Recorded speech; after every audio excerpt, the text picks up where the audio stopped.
Once, high above the clouds, where the winds whispered secrets to the mountains, there stood a small village nestled at the foot of Mount Olympus. The villagers believed that the gods watched over them, their golden halls shining from the mountaintop, though no one had ever dared climb that far.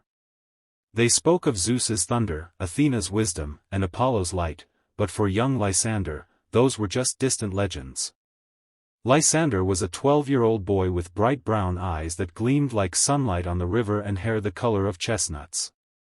He lived with his mother, Callista, in a small stone cottage by the olive groves.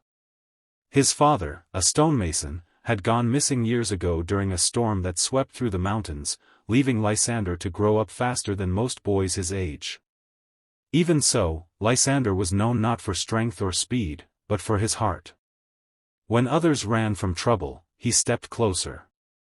He often helped old Melina carry water from the stream or fetched lost goats from the steep hillsides. His mother would shake her head and smile. "You have a heart too big for your own good, my son," she would say. And Lysander would simply grin. One fateful evening, as the sun dipped behind the mountain and painted the sky in fire and gold, dark clouds gathered above Mount Olympus. The villagers whispered that the gods were angry. Thunder cracked, shaking the ground beneath their feet, and lightning danced like serpents across the sky. Then, from the mountaintop, came a sound no one had ever heard before, a roar, deep and terrible, echoing through the valley. The next morning, the village woke to find their crops burned, their wells dry, and the mountain shrouded in an unnatural mist. Even the birds had gone silent. The village elder, Nikos, gathered everyone in the square. "Something stirs on Mount Olympus," he said gravely. "The balance is broken. We must send a message of peace to the gods, or the mountain will not rest." But who would go? The path to Olympus was treacherous, filled with cliffs, cold winds, and beasts that prowled the shadows. No man dared volunteer. The people lowered their eyes, afraid. Lysander stepped forward. "I will go." The crowd gasped. "A child," someone cried. "You'll never return." But Lysander stood firm, his heart pounding like the drums of war. "If no one goes, our village will die. I'll go for all of us." His mother's eyes filled with tears, but she didn't stop him. She knew that courage burned inside him like a flame that could not be smothered. She wrapped him in his father's old cloak, kissed his forehead, and whispered, "May the gods see your heart, my brave boy." At dawn, Lysander began his climb. The mountain loomed above him like a sleeping giant, its peak hidden in storm clouds. The air grew colder, the path narrower.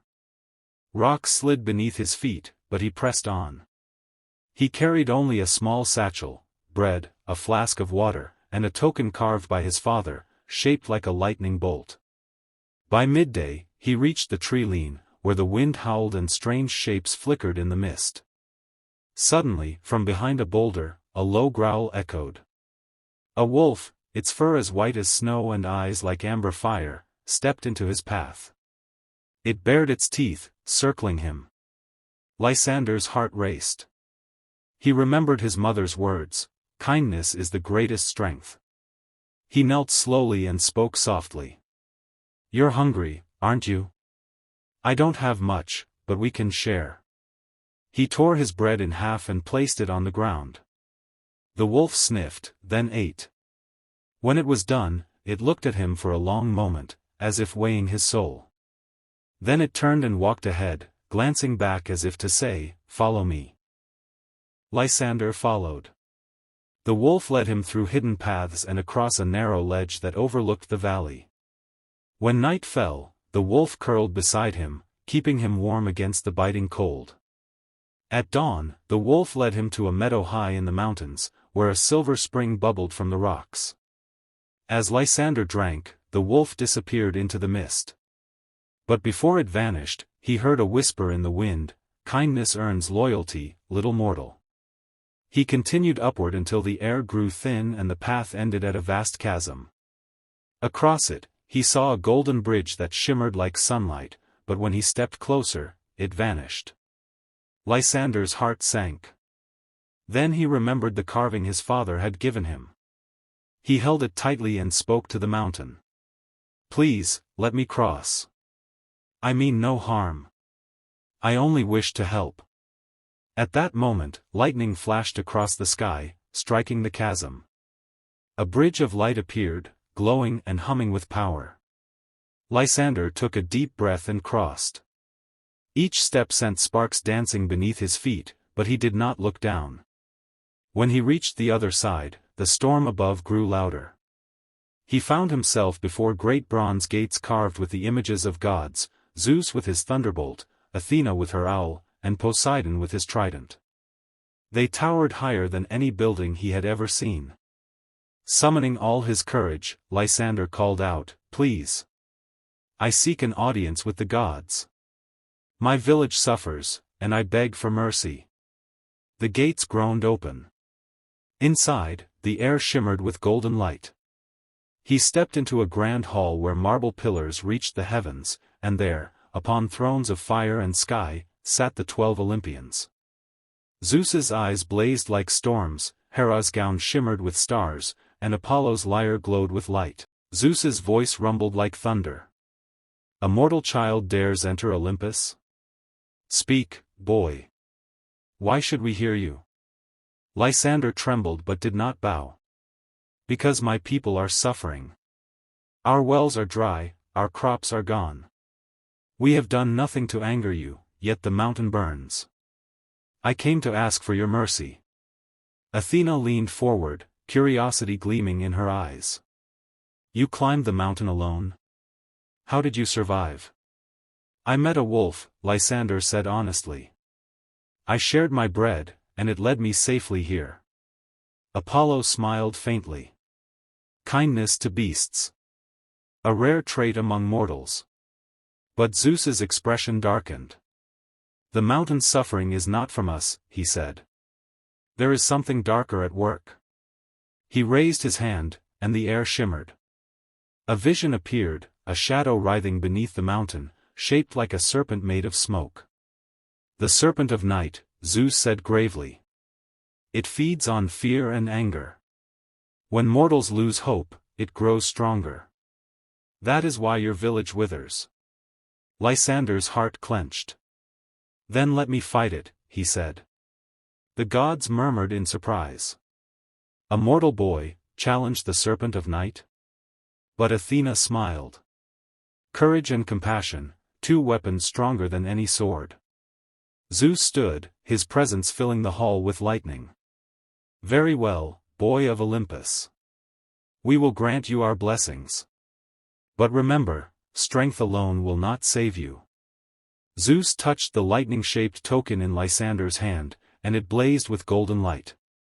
"My power shall shield you from darkness." Athena placed a feather from her owl in his hair. "Wisdom shall guide your choices." And Apollo laid his hand upon Lysander's heart. "Let light dwell within you, for where light shines, darkness fades." Then, in a flash of light, Lysander found himself standing deep within the mountain. The air was thick and cold, and the ground pulsed as if alive.